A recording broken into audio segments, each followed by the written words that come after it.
Hello everyone, welcome to my Facebook page Marju's diary.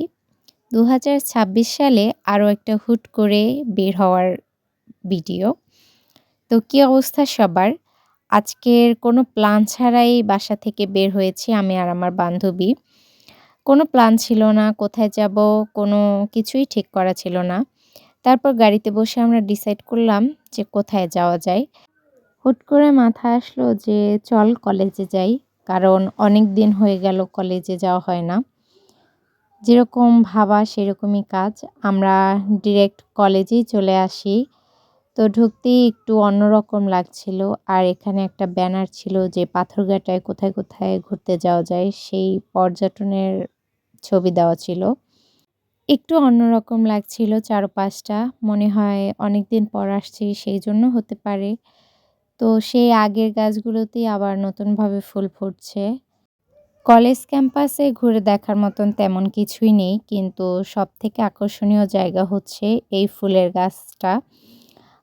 Patharghata কলেজে পড়ে বা পাথরঘাটাতে বাসা, কিন্তু এই ফুল গাছের নিচে ছবি নাই এমন মানুষ খুবই কম আছে, নাই বললেই চলে। তো পাথরঘাটা কলেজের এই জায়গাটাই হচ্ছে ফেমাস।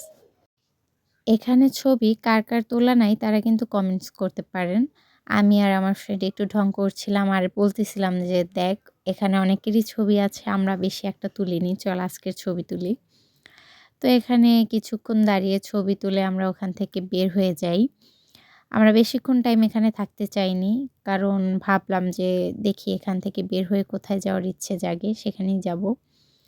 আমাদের কোনো নির্দিষ্ট প্ল্যান ছিল না, তাই যেখানে ইচ্ছে হবে সেখানেই চলে যাব।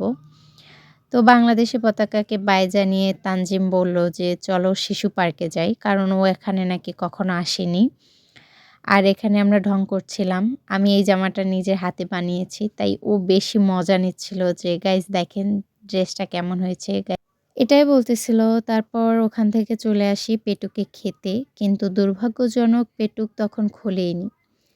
তারপর কি করব ভাবতেছি, বসে বসে পা নাড়াচ্ছিলাম। পরে তানজিম বলল যে একটা ফুচকা অর্ডার দেই। পরেও একটা ফুচকা অর্ডার দিয়েছিল, সেটাই খেলাম। খুবই মজার ছিল কিন্তু ফুচকাটা, মিষ্টি টক ছিল, আমার কাছে খুবই ভালো লেগেছে। আমরা আসলে পেটুকের জন্য অপেক্ষা করছিলাম। তারপর সামনে দেখলাম ফুটপাত। তো সেখানে দেখছি শীতের জন্য খুব ভালো কোয়ালিটির পোশাক পাওয়া যাচ্ছে। আমরা অনেকটা টাইম এখানে বসা ছিলাম। আমাদের চিন্তাভাবনা ছিল যে আজকের পেটুকের মিট বক্স খেয়ে তারপর বাড়িতে যাব। কিছুক্ষণ পর আমার আরেকটা ফ্রেন্ডের সাথে দেখা হয়। ও দেখার সাথে সাথেই আমাদের টিক্কা খাওয়ায়। তো থ্যাংক ইউ আমাদের টিক্কা খাওয়ানোর জন্য। সন্ধ্যা হয়ে যাচ্ছে তাও পেটুকের খাবার হচ্ছেই না। আর অন্য পাশে দেখছি চিতই পিঠা আর ভর্তা বিক্রি হচ্ছে। খেতে ইচ্ছে করছে কিন্তু সময় নেই। সন্ধ্যা হয়ে যাচ্ছে। আমরা তাকে অনেকটা তাড়া দিচ্ছিলাম, কারণ আমাদের বাসা থেকে অলরেডি কল এসে গেছে। আমি একটা বার্গার, একটা মিট বক্স অর্ডার দিয়েছিলাম আর তানজিম একটা মিট বক্স। তো তারা অনেকটা সময় নেওয়ার পর আমাদের হাতে পার্সেল দেয়।